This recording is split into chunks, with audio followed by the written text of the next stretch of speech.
On the moon in Aries, the sun in Gemini. We're gonna jam out first. Wake up in the morning, pocket song E. Yeah, you know, living this life ain't free. Gotta get $1 shown, freedom ain't free. Pocket song E. Yeah, you know, living this life ain't free. Gotta get $1 shown, freedom ain't free. Yeah. Rhyme flex songs, just savages, just don't see the blood packaged up. But the truth is more than pleasure. Think about Lil Wilbur, just a fellow organism. I thought we all equal. Don't step on ants, don't step on branch. Yeah. We kill everything on earth now. No, I don't mumble, constant, conscious, so reckless. Enter this game to change it. I rock poles of earth with my statements. A teacher, master, rhymer, word to KRS, a bombada. What's that? Pocket song E, yeah, you know, living this life ain't free. Gotta get $1 shown, freedom ain't free. Pocket song E, yeah, you know, living this life ain't free. Gotta get $1 shown, freedom ain't free. Hell is hot as the sun, the show love and we give it back. The return is divine. True, it could be dark and hell is high. No rear view on a spaceship. Yo, Larry, 24 KP and AK soon. Bigger than Jay-Z, huh? Yeah. All on me, 808 feet salivating. Soon the show worth kilos. A Nubian descended from the cosmos. From the cosmos. From cosmos.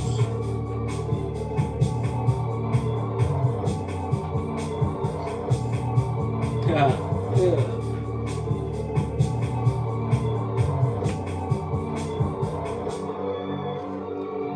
Yeah. That's called Cosmos off the newest album. You see what I'm saying? It ain't released yet, so y'all getting a little sneak peek, you feel me? But yeah, that was, like I say, Cosmos, produced by Shadow. And we're going to get right into it. Moon in Aries, the sun in Gemini, you feel me? So with this being said, the moon in Aries is conjuncting Mars and... All right. We back live, you know what I'm saying? Yeah, but yeah, okay, with this being said, we got Mars being in Aries, got the North Node in Aries, and also got Chiron in Aries. So Mars is intentions, passions, and things like that, you know what I'm saying? But with this being said, yeah, you got weirdo people. But yeah, with this being said, we got Mars being in Aries, which is initiating, creating one's own intention and passion. I'm saying, and be extroverted Mars about that, which is Aries, you know what I'm saying? So being extroverted about one's intentions and passions and things like that. So we're right on track to get things done and things like that. When Mars is in Aries, you get it done, you feel me? And keep in mind, this is Mars returning to its original space and things like that. So what I mean by that is that Mars being back into Aries is the start of the new Mars cycle, you know what I'm saying? So keep in mind, you're creating the new intention for the next, I think, 2.5 years. I think that's Mars cycle, if I'm not mistaken. But yeah, this being said, the North Node as well is uncomfortability or our uncomfortable circumstance, something that we're striving towards, striving to become and things like that. So that's essentially where the moon is at as well. So we're in the emotions of our purpose, essentially. And essentially, things are difficult or a little bit, man, bro, y'all is weird. Like, I don't know why I'd be addressing the trolls, but y'all like weird. Y'all got no life, you know what I'm saying? But yeah, but it's all good because y'all giving me watch time and giving me viewers and things like that. I ain't mad, you know what I'm saying? But trolls obviously got no life. They be mad at themselves, you know what I'm saying? This is the only time that they ever have any good times, you know what I'm saying? Everybody hate them in their real life, you know what I'm saying? So whenever they get on the internet, they feel like, you know what I'm saying, oh, this is my time to shine. Finally, I'm getting some attention and things like that. But yeah, you know what I'm saying? People is weird, you know what I'm saying? Just straight up and down, you know what I'm saying? Yeah, there we go. Hide the user from the channel. You know what I'm saying? Just got weird people, you know what I'm saying? But yeah, moving forward, What's up from North Korea? You know what I'm saying? But you tweaking because you were saying something tweaky before. You know what I'm saying? Quit saying weird stuff. You know what I'm saying? But I ain't mad at it. You know what I'm saying? Go ahead and do your thing. You know what I'm saying? I ain't mad at you. And Chiron as well is our individuality. So essentially, Chiron in Aries is our wounded healer. So Chiron is the wounded healer. So essentially, Chiron's been shot. You know what I'm saying, by an arrow, and essentially, you know what I'm saying? Yeah. So Chiron is being shot by the arrow, you know what I'm saying? And that's essentially what's going on with that. And the Chiron is still striving towards achieving their goal and things like that. So based on that, in Aries, you know what I'm saying, we're having that individuality in our wounded healer. So like the space that we are wounded, essentially whatever house we have Aries in, is essentially at this point in time, we're hurt in that space, but we still keep on striving towards whatever we got to get going on, you know what I'm saying? So that's what we feel comfortable with or uncomfortable with based on the moon being here. And then the moon sextiling the sun, Venus, and Jupiter, right? This is all being in Gemini. So the moon sextiling the sun is seeing the opportunity with the moon in Aries to have one's individuality or feel comfortable in one's individuality, but also communicate an ideal. So essentially, feeling comfortable communicating an ideal at this point in time that one individually has produced. And then with this being moving forward, and saying with this being said, the moon sextile on Venus. Venus is all about appreciation, love, and of a person, place, thing, or idea. So keep in mind, being in Gemini, one is valuing the communication styles of a person. One is valuing the communication styles of the place that they're in, and things like that, and the intellect. So essentially, we're feeling comfortable with Moon in Aries being an individual. So, right, we're being an individual, but also seeing the opportunity in our way of value and appreciation to communicate about things like that and things of that nature. So essentially communicating about our values. So we're seeing the opportunity to feel comfortable communicating our values based on the moon and Venus. And then the moon and Jupiter, right? Jupiter is expansion, knowledge, wisdom, and experience. So essentially being in Gemini is as debilitated. It doesn't do too well here based on it being at home in Pisces and Sagittarius, right? But Jupiter being a Gemini is communicating and things like that. So expansion upon communication, expansion upon one's thoughts and things like that. Yeah, shoot, I don't be paying attention. You know what I'm saying? At the end of the day, Kim Jong Un finna be watching my joint. Anyways, you know what I'm saying? All y'all, you know what I'm saying? Everybody in the whole world, you know what I'm saying? Even the countries that like is unable to, you know what I'm saying, actually view, they're gonna end up watching me anyways. You know what I'm saying? It's gonna happen. You know what I'm saying? They gonna find a way. But yeah, I don't be paying attention to politics or nothing like that. So yeah, that's kind of how it be like that. I don't really be caring about all that type of thing. But yeah, moving forward, like I say, sextile and Jupiter is expansion upon the knowledge, wisdom, and experience and communication. So essentially, that's an example right there. Like obviously, I don't be paying no attention to North Korea. What I got time to pay attention to North Korea for? You feel me? So essentially, it's like, oh, okay, now I just have that new knowledge and wisdom and experience just based on people talking about it and things like that. But yeah, I don't really care either way. Feel me? But yeah, moving forward, the moon in Aries is also in conjunction Lilith, right? I be paying attention to astrology. I don't be paying attention to y'all politics. You think I care? You know what I'm saying? Y'all gonna have to pay me to vote. You feel me? Yeah, y'all be voting for free. I don't get it. You know, I don't get it. But yeah, like I say, moon in conjunct Lilith, right? So it's misunderstanding. And in conjunction is a misunderstanding, a 150-degree angle. So essentially with Lilith and Virgo, it's the most embarrassing moment about the details and things like that. So essentially at your work and things like that could be embarrassing. So essentially with the moon in conjuncting Lilith, based on moon in Aries and then Lilith in Virgo, feeling comfortable in our individuality, we're misunderstanding that, misunderstanding our darkest moment or what could embarrass us or be embarrassing and things like that based on the details and things like that. So essentially being in our own individual self and feeling comfortable in our own individuality could actually be a detail that we see as embarrassing and things like that. So essentially just being your own individual self, you may be misunderstanding things and things like that. You know what I'm saying? But yeah, moving forward, yeah. Shout out to y'all. Shout out to all y'all trolls. You feel me? But shout out to all the people that actually really watch. You know what I'm saying? Because I'm obviously helping y'all out. You feel me? And things like that. So I'm grateful for every single person that I actually do help. You know what I'm saying? So even the people that be having negative intent behind what they do and getting on my page, I transform it and transmute it because it don't hurt me. It don't harm me none. You know what I'm saying? Because what you say about me doesn't really matter. I know about myself is true. You know what I'm saying? So whenever I speak my truth, that's what I feel comfortable with. And what y'all speak about me, obviously, y'all don't know me from a box of rocks. You feel me? I don't know none of y'all in real life. You feel me? But yeah, moving forward, like I say, so getting past all that, essentially, we're fighting for the characteristics of an ideal, or fighting for the character of an ideal, or being the warrior for one's ideology. Essentially, is what I put in the title. Another way to put it. So at this point in time, if you aren't being an individual or feeling comfortable being an individual, you're generally on the lower octave. So essentially, be comfortable with being oneself and things like that. And that's not always easy to do. So essentially, like I say, based on Chiron being here, we're kind of like, being my individual self, not everybody likes that, and things like that. That's like a wounded space for oneself, you know what I'm saying, things like that. But at the end of the day, when you accept oneself, you then in turn express your individuality regardless. So it's like, would you rather look corny or look cool? Either way, people gonna see you in one kind of light, and that's perception, you know what I'm saying, things like that. So it's up to you. You want to be cool or corny? You feel me? But yeah, moving forward, getting into the rising signs and things like that, all the influences on all signs. We're going to start with Aries, which is Moon and Aries being in the first house, which is personal affairs, individuality. So essentially, if you have Aries rising, you're dealing with your own personal affairs and what you feel comfortable with based on your individual self and things of that nature. And essentially, feeling comfortable or feeling uncomfortable being oneself. And then moving forward, Pisces rising is having the second house and Aries, right? If I'm not mistaken. You know what I'm saying? Hold up. I think I might be flunked out.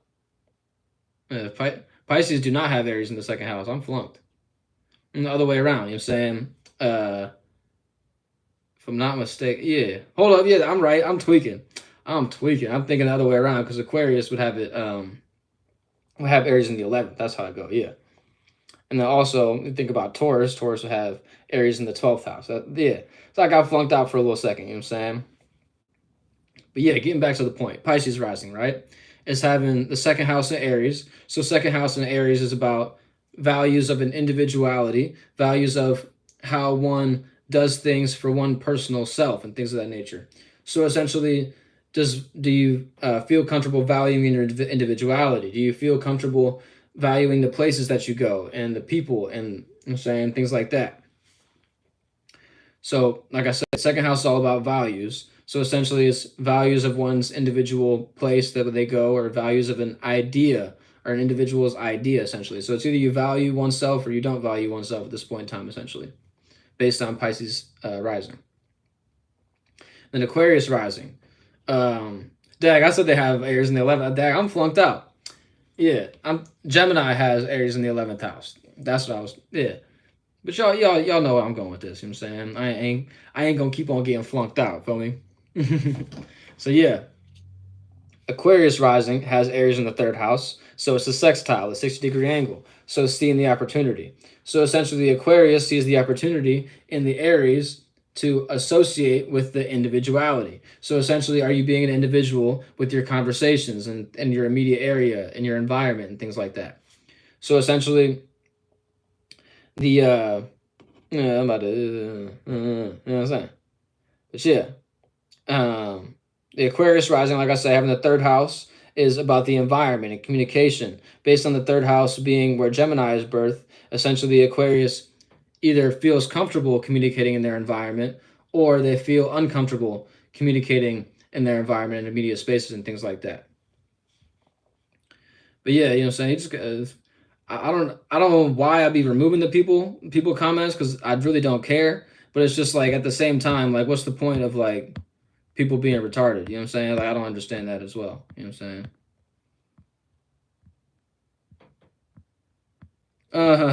This is just me reading all this stuff. You know what I'm saying? Yeah, that's wild. People ain't got no life. Yeah. All right. So moving forward. Aquarius rising, like I say, you essentially feel comfortable in your environment. You feel uncomfortable in your environment, communicating and things like that. And moving forward, you know what I'm saying, the Capricorn rising is having the 4th house being an Aries, so it's a square, 90-degree angle. So essentially, the Capricorn has to learn how to be more individualistic and do things for oneself instead of actually having other people do things for them and things like that. And it also could be at this point in time, based on the fourth house, it's your heart space, your privacy, your home, or what you feel comfortable with, essentially. So one may feel comfortable with their individuality or feel uncomfortable with their individuality at this point in time. And essentially, the Capricorn has to learn how to be more fiery, see the vision of things, and initiate and create things, essentially, and see how they interact in the home. And then with this interaction in the home, they need to learn to maybe be more extroverted and expressive about how they are in the home and things like that. And that could be a learning process for the Capricorn, because the Capricorn likes to be more in the back, you know what I'm saying, and be more practical and logistical instead of being expressive. So it's essentially either the Capricorn feels comfortable in the home in their private spaces, or they feel uncomfortable at this point in time. That's the higher and lower octave. And moving forward, the Sagittarius rising is having the fifth house being in Aries. So the fifth house is all about expression, childlike natures, things like that. And essentially, based on it being a 120-degree angle, based on Sagittarius and Aries, it's a trine. So creating an opportunity is what the trine is. So the Sagittarius is creating an opportunity to express one's individual expression and things like that. Essentially, Sagittarius is expressing their vision at this point in time, or they feel uncomfortable expressing their themselves and things like that. It's either you feel uncomfortable or uncomfortable expressing oneself at this point in time. And essentially, the Sagittarius probably sees it as like, oh, is this actually beneficial if I express my individuality, or is this non-beneficial just based on being a mutable sign and things like that? And that's how the Sagittarius will determine which side, which part of the energy to bring to the forefront, essentially. So it's either they want to express themselves because they have this own individual way of seeing things and expressing themselves, or they see others' expression and they want to be that individual, essentially express themselves like that other individual, or see the vision and things like that. So then moving forward, the Scorpio rising is having the sixth house being in Aries. The sixth house is all about routine, health, and patterns as well. And routine, pattern, same kind of thing. And based on it being the sixth house, of 150-degree angle from the Scorpio rising, it's a misunderstanding. So essentially, the Scorpio misunderstands how to be more extroverted and bring their routine and pattern to the forefront, or be essentially about their health and things like that. They realize that they're the internal Mars, right? So they know all about the passion, right? But they misunderstand how to be extroverted in that passion. Essentially, is what the Scorpio has trouble with, and that's why they misunderstand. So then moving forward, the Libra rising is having the seventh house being in Aries, right? So it's opposition or relative and things like that. So you can either add on or oppose. So essentially, the Libra is adding on to individuality of their own individual partner, or they decide to be on the opposing side and not add on and things like that, essentially. So it's either you feel comfortable in your relationship or you feel uncomfortable in your relationship, and that's the higher and lower octave for Libra. And essentially, you just have to be in a space that you can actually express one's individuality and relate the individuality of oneself, or be relative to the relationship or to the individual and things like that. And that's how you can add on. And then moving forward, the Virgo rising is having the eighth house being in Aries, so it's also a misunderstanding. But the eighth house is transformation. It's sort of weird. Transformation, behind the scenes, secrets, and rebirth, essentially. So the Virgo misunderstands that they actually have to have a rebirth in the way that they are individual and things like that. So the Virgo is so detailed to the point that they see this routine and pattern that they always do things the same way. But based on now the eighth house being in Aries and the moon there, they're going to either feel comfortable with transformation or feel uncomfortable with transformation. It's either you're willing to transform or you're unwilling to transform, essentially, is what the Virgo's got going on based on the Aries in the eighth house. Then moving forward, the Leo rising is having the ninth house being in Aries, so a trine. So they're able to create an opportunity with their morality. And the knowledge, wisdom, and experience is what the ninth house also represents. So essentially, the Leo is expressing their own individual morality, own individual experience, so their own knowledge, essentially, at this point in time. And they're creating an opportunity based on, I'm saying, them having the Leo in the first house. So the Leo in the first house is fixed upon their way of seeing things, or way they've seen the vision. And with the ninth house in Aries, this is the individualistic morality and individualistic way of experiencing things and things like that. So essentially, the Leo is able to be the individual by expressing their morality or being that individual in their experience.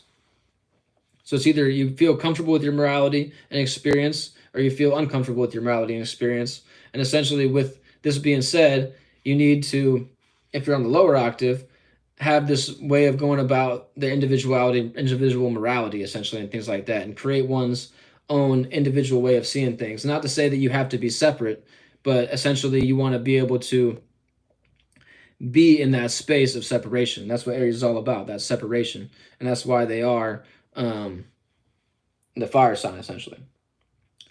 So, with this being said, the Leo likes to be on the stage in the first house, then they're expressing their morality and knowledge and wisdom and things like that, based on the Aries being here and I'm saying they're being an individual.